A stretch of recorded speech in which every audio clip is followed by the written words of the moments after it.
Today I'm with a man who is one of Melbourne's original DJs and producers.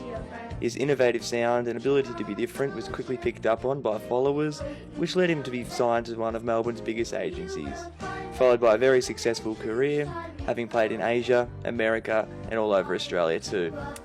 Today it is my absolute pleasure to share a beer with Jungle Jim.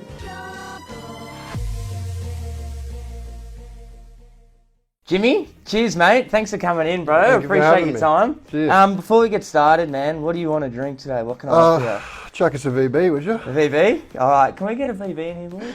Sick. Nailed do you it. want a stubby holder, man? Yeah, sure. There you go, bro. We don't do the Nailed best for Jimmy.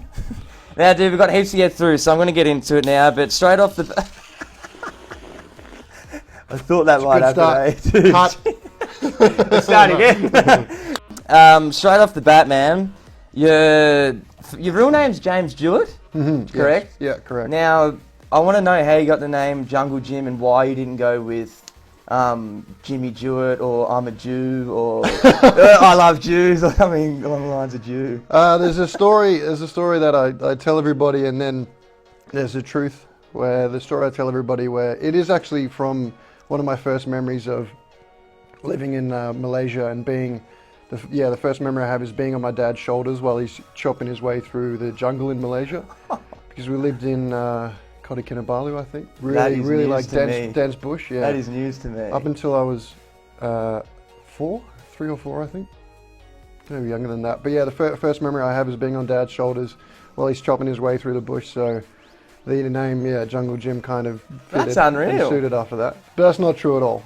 It's not true. Just what I tell people. Oh, dude. But it is my first memory, but it's not why I named myself Jungle Jim. Why'd you get Jungle Jim? I just had an old mate whose name was Jungle, and I was like, that's a really cool name. Man. My name's Jim, Jungle Jim. Put it together. I thought it was from the TV show, to be honest. No, that could have been another lie that I tell people, yeah. I like your other one more. You should also lie that your first gig was overseas in Malaysia. Yeah. Dude, well, now that you got a DJ name, bro, your career can now kickstart, which is sick, because think of a name is always the hardest thing, man. So, what was your initial? Who were your initial influences, man? I'd love to know who you went out and watched. Were you a big clubber? Did you go to clubs and watch? Yeah, starting from 18, going out to Cuba, which hasn't existed for a long while now. Yep. But seeing DJs like Boogs, seeing Spacey Space.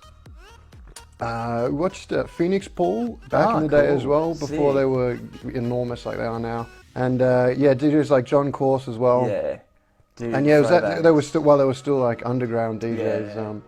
And I remember watching Boogs at Cuba, and I think it would piss him off because every single time he would play, I would stand behind the decks as close as you could get behind the decks at Cuba and just stare at him the whole time and stare at the decks. And I'd see him like glancing around at me, being like, "Is this guy still staring at me?" And that's all I do. I just watch him, man, for his whole set, and just admire him non-stop, man. Yeah, just being like, "How are you doing? What you're doing right now?" So that was when you were fresh 18, and you went out straight away, dude. I reckon I was about 12 or. Actually, no, I was about 12 or 13 when you started, man. Yeah. I probably lost my virginity at 13. I lost my virginity last week, which is pretty bad. As long as you're listening to my music. Legit, man. Good. So anyway, did you go to these clubs and listen to like the likes of Spacey and John and all that? And did they really give you influence to start producing your own stuff? Yeah. And did you just then go home and pick up like a crack version of Ableton or something and then just get at it? It was Fruity Loops. Oh, sick. Initially, because it was a smaller program, easier to download. Fair enough.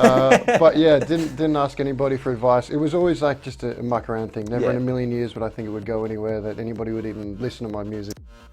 So I just downloaded Fruity Loops and started putting together the sounds that they had built into it and the effects that they had built into it, and just started making tunes. And it was like, was it mashups and stuff like? Did you no, it was all all original stuff. And it was all horrendous. And the only people I'd asked were my close mates, although I didn't even ask my close mates for, I reckon, a year. I was making music for a year, solid, maybe 15 tracks, around that.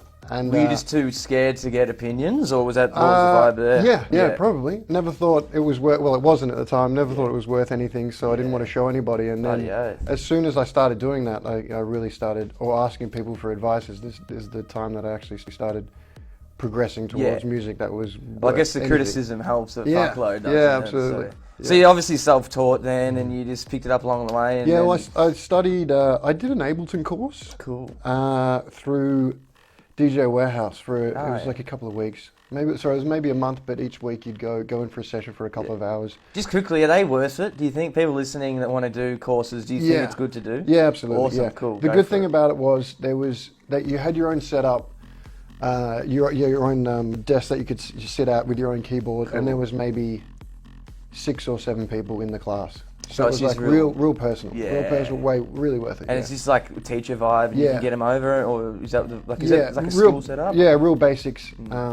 Set up similar size room to this, that's awesome. and just with a few six or so desks set up, and a teacher at the front, and just took you through the basics, which was exactly what I needed to know, and which is what I should have done to begin with. Yeah, I guess so. Anyone who's listening, do a course, get straight into it. But yeah, I also studied audio engineering for a year at JMC, which wasn't as worth it and cost a lot more money.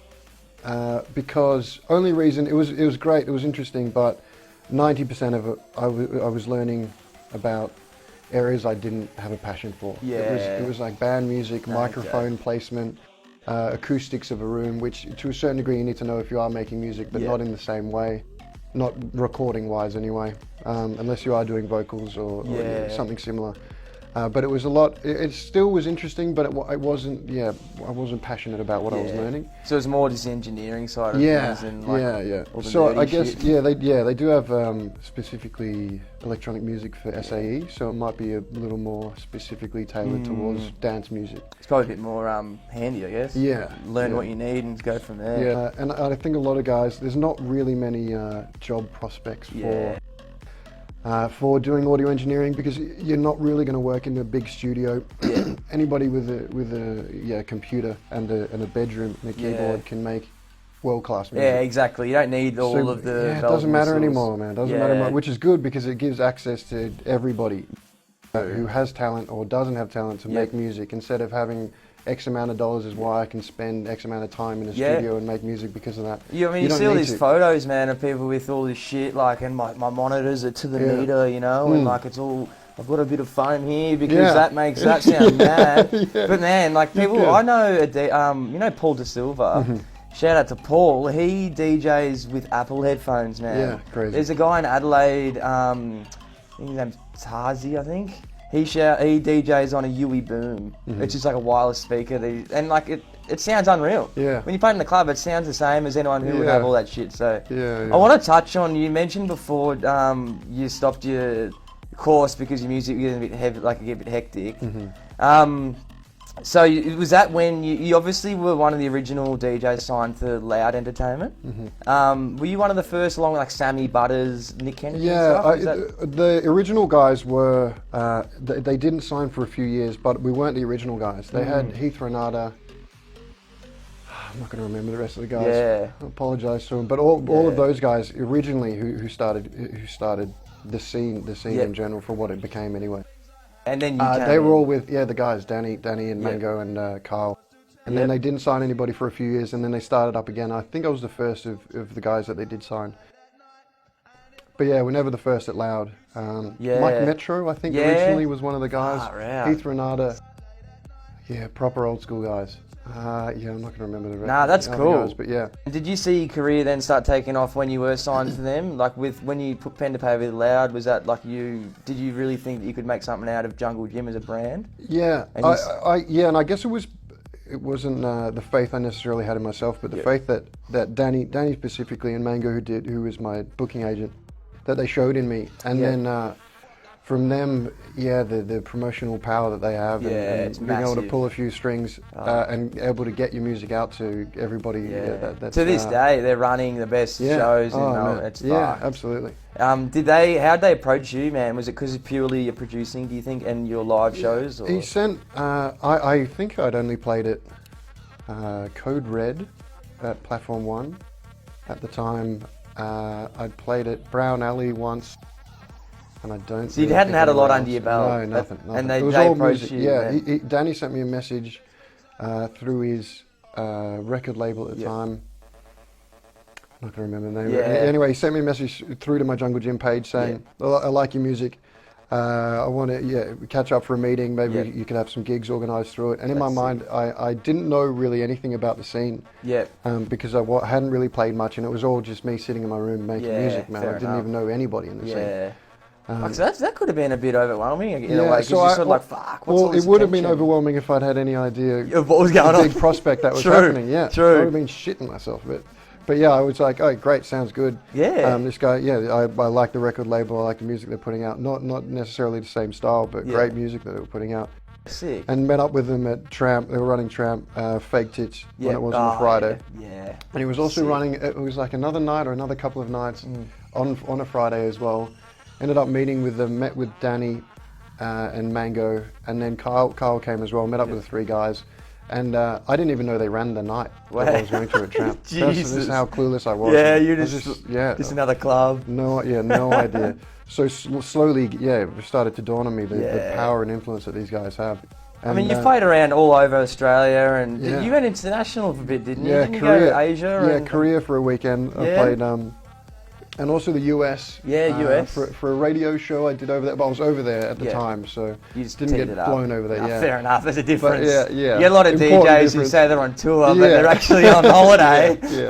So that was me for the US tour. Massive, man. But did a radio show over there and a couple of gigs as well, which was nice. But Korea got flown over for the weekend, and it was like a combination of trying to act like, I deserve this. This is normal. Of course, you're a little local guy from Melbourne. But like freaking out at the same time. Dude, 100%. It's a big deal, man. I want to touch just quickly back on the agency thing, because I don't personally know why this happened, but the Loud Entertainment and That Sound obviously merged a few years ago. What was the reason behind that? Can you explain? Do you know the ins and outs of that?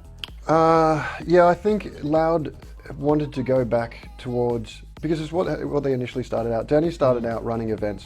That was, I think that was his true passion. It was running events, bringing cool music, cool DJs together, in an event environment. And as a result, the DJs who played at his events, he thought, okay, we have a fair bit of influence here. I think I can benefit your career if we sign and we start an agency.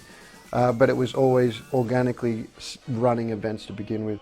And I think it became a situation where they didn't want to sign any more guys, and they wanted to go back to running events. Okay. This is what their true passion was. So they sort of just then, they didn't let you off at all, but they sort of thought, okay, let's sign something where you guys can get looked after and we can go back to what we want. Yeah, Mango, who does my bookings, who did my bookings, also came across to That Sound as well. But I think it was only a few of us really. Nathan Thompson, Samuel Lamarca, Nick Kennedy was still there, Butters maybe was still involved, and me. So it was 4 or 5 of us that came across.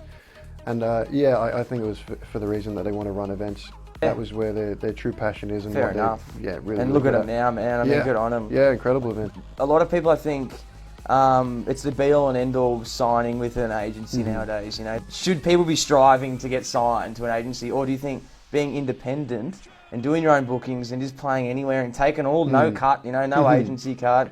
What do you think's better off for people now, man? Do you think, that signing to an agency is all that it makes it out to be? I don't know. No. No, in a word, no. I think... Obviously, you get out what you put in with agencies. You can't just sign on and be like, I'm done. Yeah, that's exactly right. That's the wrong way to look at it, saying that if you do get signed, then that's it. All you got to do is make music. You still need to be still 100% pushing yourself as a brand, even if you necessarily don't enjoy doing that side of things. Exactly. Especially nowadays, a brand is a big thing. Yeah. You look at Fisher, he's a brand, and you look at a lot of big names, they're brands. So I think it can be, obviously depends who you sign with, but you hear a lot of guys that do have signed with Lucky and haven't progressed and have fallen away because of it, or guys that sign with Lucky and just explode. So it's really, I don't know, 50-50. I think you can make it by yourself. It's harder. I think different personalities work. With me, there was no way I could have made it by myself. I'm not a self-promotional type person. And so I always struggled because of that. So you always needed that extra I needed somebody like that to push things, that I could make the music and somebody else can push the promotional side around you as well, and actually building you up as a brand. It goes hand in hand, I guess, doesn't it? Then you work as a team to make something out of a brand. But some guys can do a lot of it. Some guys are really great with promoting themselves, do incredible videos, and there's no real need to be signed whatsoever. I mean, you're on an incredible video now. Yeah, I finally made it. Yeah, you can now hang your headphones up, bro. But you and a few boys also ran a nightclub. Six nightclubs. Yeah. Who was that? You? Was it Amir? Yeah. Lockie? Yeah, Lockie. Yeah, and you were like housemates at the time, were you 3 or something, weren't you? And you just thought, fuck it. Me and Caleb were. Yeah? And you thought, let's just run a night and fucking see how we go. I think there was a market for it. Everywhere that started up, it seemed to be, I guess, the scene in general was kind of, with what we made anyway, with me specifically, not necessarily Caleb or Lockie, but it started to, head downhill after that. Yeah. And the idea of running a night that we could play music that we wanted to play at a venue that we really liked. Which was Railway Hotel. Yeah, in Brunswick. Yeah. Fucking sick. Such an incredible joint for it. And it was great. It was great to until we moved from Brunswick. The idea of it and what happened, it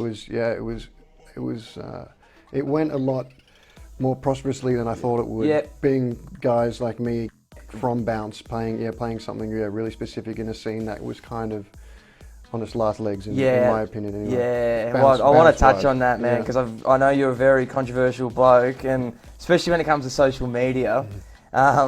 You've been at the forefront of some quite controversial posts about some female DJ's actions on Facebook in the past, and you're not afraid to speak your mind, which I fucking love, bro, because there's a lot of fake people in the scene, man, and it's good that you do that. But I want to sort of dissect when you wrote your last post, when you were saying that you're quitting, you're giving up, you're stopping your music, or your DJing.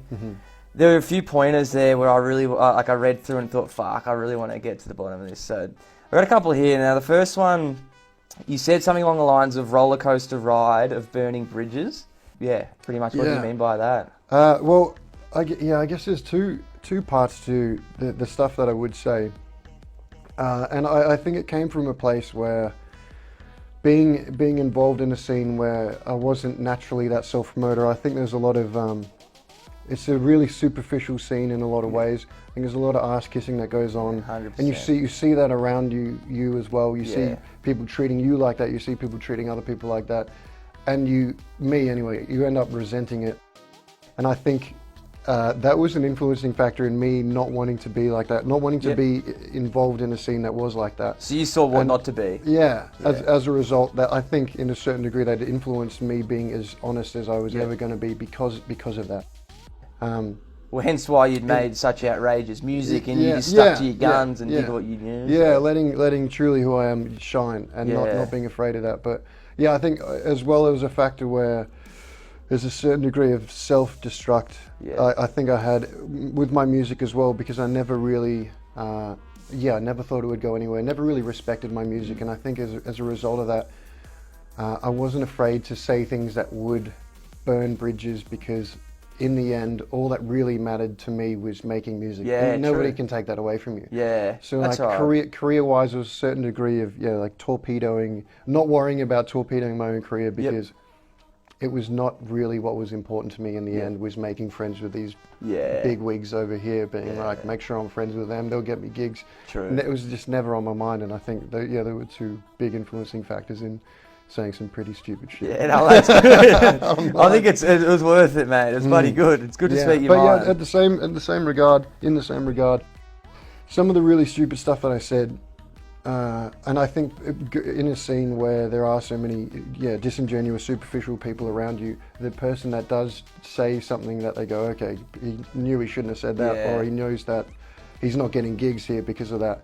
I think there's a certain degree of the respect that people have for somebody like that. Yeah, and, for sure. They look at you as a bit. It's sort of intimidating in a way, because it's like, fuck, he'll call me out or something. Like, I don't know. It's good, I think, though. They had another point where you said pissed off a million different people. Now, just quickly, who did you piss off? Promoters? Did you piss off? Girls because you didn't kiss them on the night, or none of that. No. Who'd you piss off? What was coming to mind before, when I was playing at Code Red, which was my first consistent gig, and I played there I think it was 10 or 11 weeks straight, and then after I said some stupid shit, he just stopped me DJing after that and just kicked me out. Jeez. And it was Hook and Sling, who was the headline DJ for that weekend. Oh. And there was a lot of guys who were DJing, who were the DJs there, who were commenting on Hook and Sling, posting about playing at Code Red. And they were all like, yeah, kissing his ass. And this is so stupid of me why would I say this? But kissing his ass, it was like 6 comments in a row, all saying, yeah, it's going to be great. I'm so keen to play before you. And then the last comment before I said anything was, it's going to be such a privilege to DJ before you, sir. And so I posted back after that saying, let's not start sucking each other's dicks just yet. How'd that turn out, mate? Not good. So all of the DJs instantly hated me after that. And then I got a message from Chris Pappas. Yeah. Who's not the Chris Pappas connected with Trap. But, okay, different one. Yeah, but messaged me being like, take down that post immediately. And from then, and to me, I was like, yeah, I'm being funny. I don't know. I don't think I was actually trying to piss these guys off, or I was just like, I hate that side of the scene about it. So I'm like, I'm gonna say something. It's the really fake side, bro. Yeah, it's the fake side. It's probably good. Guys they probably hadn't listened to a Hook and Sling song in their life, or they never really care. I don't know. It was like, something that, stupid torpedoing, maybe that made me post something like that. But that was probably the first big example. But in the same regard, the guy I posted after who said it's going to be a privilege to DJ before you, sir, was running a night a couple of years later, and I ended up sending him a message being like, I know it's probably too late to say this, but I'm actually sorry about what I said. It wasn't supposed to be directed at you, although it came across that way. I have absolutely nothing against you. I just thought it was something funny to say, and it wasn't. And I just want to say sorry. And this was not in a way that was going to get me anything out of it, because it was like a year later. Sure. And he was like, he was like, I appreciate that. And he ended up running a night at Roxanne, and I played there a couple of times because of it. And I think he was like, man, I appreciate you apologising about it. I know it was something stupid. I know you're not going to be kissing my ass for the sake of kissing my ass. And well, like, I mentioned burning bridges before, but something positive came about burning a bridge. Building bridges, mate. Yeah, true. By burning bridges. Oh, so don't burn them, build them, everyone. But I do believe, though, it'd be nice to everyone in the scene, not fake nice, but it'll just, because one day it could get you somewhere, or it could land you that gig that you've always wanted. So another point that I read in that was, now this could be a bit personal, I hope you don't mind me asking, but you said, you mentioned your brother Nick, and how he picked you up at 5 a.m. at the police station one night after some poor decisions. Can we touch on what happened that night? What were your decisions? This was years ago as well, and I had a few people messaging me after I made the post, being like, oh, what happened? I'm like, this was like here we go. Tell them what happened. 8 years ago. Yeah, okay. So now it's like, when I was 19, I reckon. Yeah. So 20 years ago now? Yeah. What happened, man? Was it? No, it was like, almost 10 years ago, I reckon. And just stupid decisions were made. Ended up...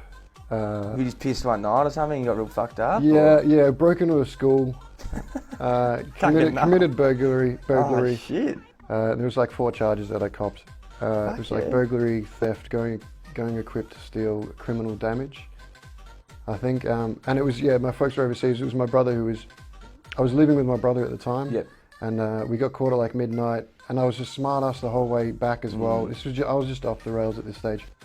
And we got picked up by the cops, and the whole way back in the cop car, because there's a camera right in your face when you're in the back of a divvy van. Yeah. And the whole time I was mouthing "I loved you" to the cops. I have no idea why. Were you just off your head? No, I was completely sober. Completely sober when I was doing this. That makes the story mouthing "I love you." So when they got to the police station, they got me out of the van. They were flipping their shit. Yeah, I could imagine. They were like pinching me and twisting me, just trying to do anything they could to get me back for being a smartass. Yeah. So they locked me in the room, the interview room, with the lights off, still cuffed behind my back for like 45 minutes. Just to try and intimidate me, because I was being a smartass. I'd do the same thing to him if I was dealing with this true. You probably deserved that, Yeah, and I did. Yeah, and then ended up. I was the last person to get interviewed that I was with. Yeah, and it was like 5 hours later, at like 5 in the morning, that my brother picked me up, and it was a school day, so he had work in the morning. Like I said in the post, the look on his face was like, "Man, what have you become?" And it was like he was. Not solely, but to a certain degree, he was the one that was responsible for taking care of me, because from when I was like 16 years old, he was more the father figure in my life. And to let him down, I couldn't have given a shit about myself. Fuck yeah. But to see that look in his face, man, absolutely I would have crushed hurt, me. yeah. I just got one more point I want to touch on in that post, because I could go on for hours, but this one's a bit more regarding the scene. You said quite blatantly, I can't continue playing in a scene that has lost what made what it was in the first place. Money is the poison of creativity. What's lost? Is it the lack of creativity nowadays in the scene? I mean, obviously we've been through the phase of kick-based bootlegs, which I'm sure you had a strong opinion on, like with the rest of us. And do you think that the reason why people are picking up Ableton now and a set of decks is different to than what it was maybe 10 years ago? Do you think it's now a popularity thing? I don't know about that. I think people would still be coming from a point of view of wanting to make genuine music. Yeah. Maybe not. But yeah, I think what changed was in a sense maybe inevitable with, especially specifically with bounce, where I think a genre of music, especially something narrow, especially underground genre of music, is always, if it is popular enough to a certain degree, it's always going to get people involved with it who want to use it for the wrong reasons, who see a monetary value out of it. Because it is becoming popular, and the popularity comes from a groundswell level as well. But the guys who are running the events see this and take advantage of it. The guys running events, a lot of the guys hated bounce. They fucking hated bounce, man, and they were still playing the music at their events because they were getting money. Poisons, man. And is that the case now? Do you think even worse? Probably. Yeah, probably. Maybe it's always been like that. So I don't know if I'm being cynical, overly cynical for a scene that's maybe always been like that. I don't know. But you do have a few, specifically the guys at Cloud, who always have always run Cloud. They always loved bounce, and it was always like one venue that seemed genuinely into it and just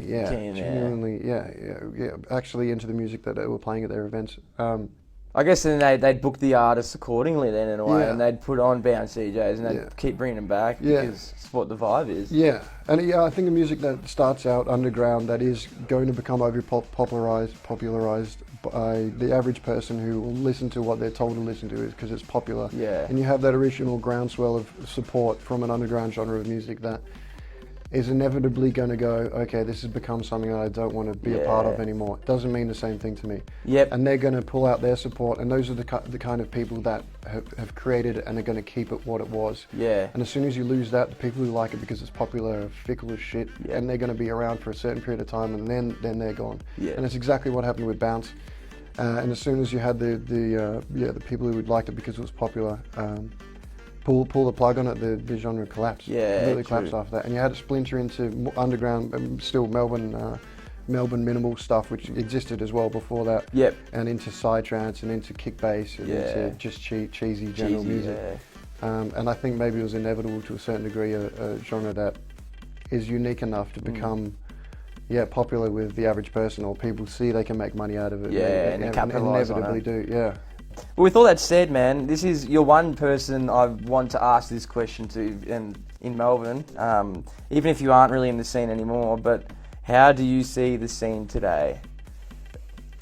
Pretty general question, but how do you see it? From somebody who's not directly a part of it, the stuff that I see, I think good music's still coming out. I think less quality music is coming out now. I think less original music is coming out now. Yeah. I think a lot of the guys who are still really doing well in the scene are not making music that they're playing anyway, or not playing music that they're making. And they've switched to another genre that I honestly think is reasonably disingenuous that they are. Yeah. And they're doing it because they want to exist in the scene. Yeah. And that was something that absolutely keep relative, and that was always something that I just couldn't do, man. I couldn't change my style because it was another popular style because I was going to get gigs because of it.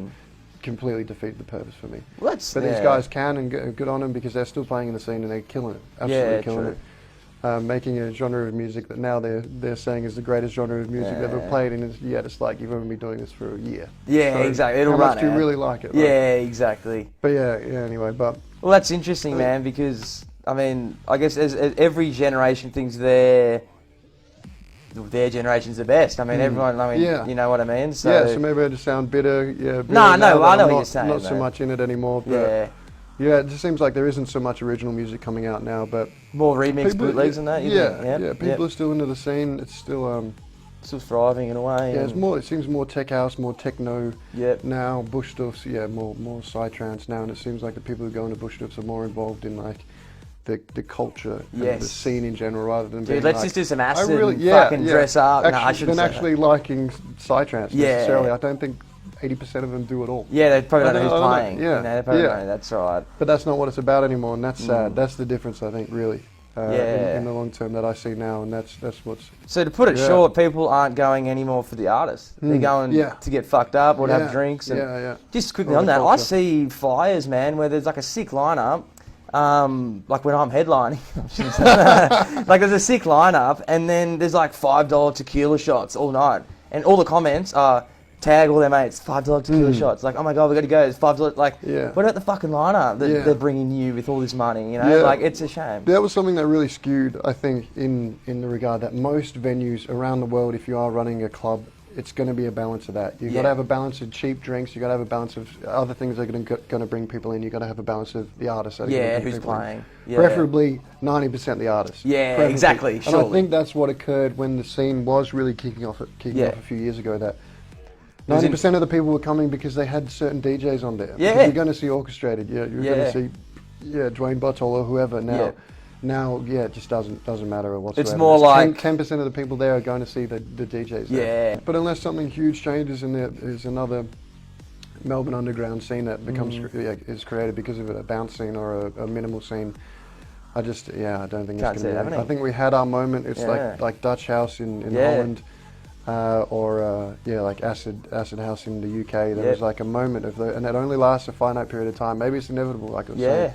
But they had their we had our 7-8 year period, maybe a little longer than that, where there was something truly unique coming out of a specific city. That we could be proud of. And that people would go to see purely because it was our own.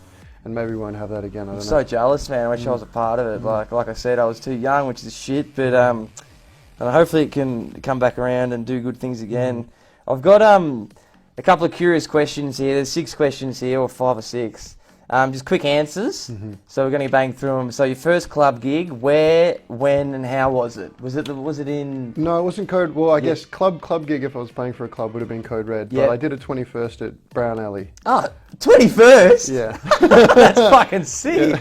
Yeah, that was my first gig. Sick. How was it? So shit? Could you beat match? No, not really. No. Couldn't even turn the booth monitor on. The guy who was doing the audio came around like 20 minutes in my set and turned the booth on. Thanks, man. Yeah.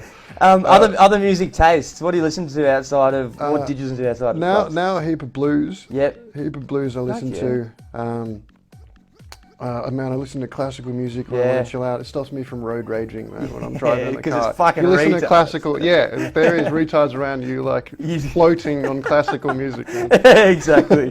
What about the day in the life of Jimmy now, man? I mean, you've come a long way. What's the day in the life bring for you now? What's a week to week? Working non-stop now. It's almost 7 days a week doing landscape gardening now. Started my own business up.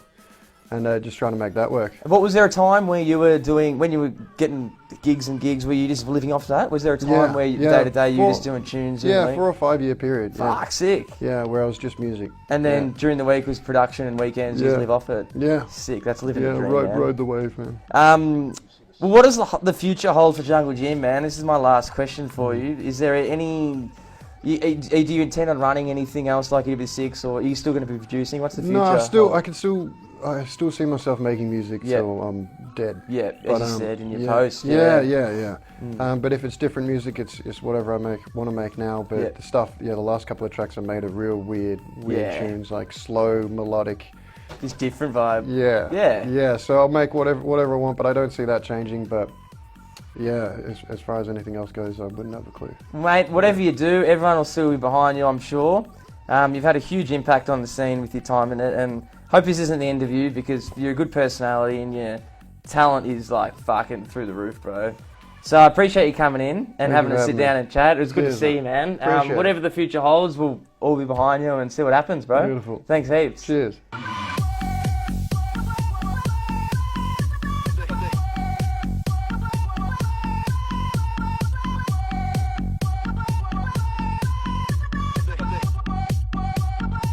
see the same pattern in practice?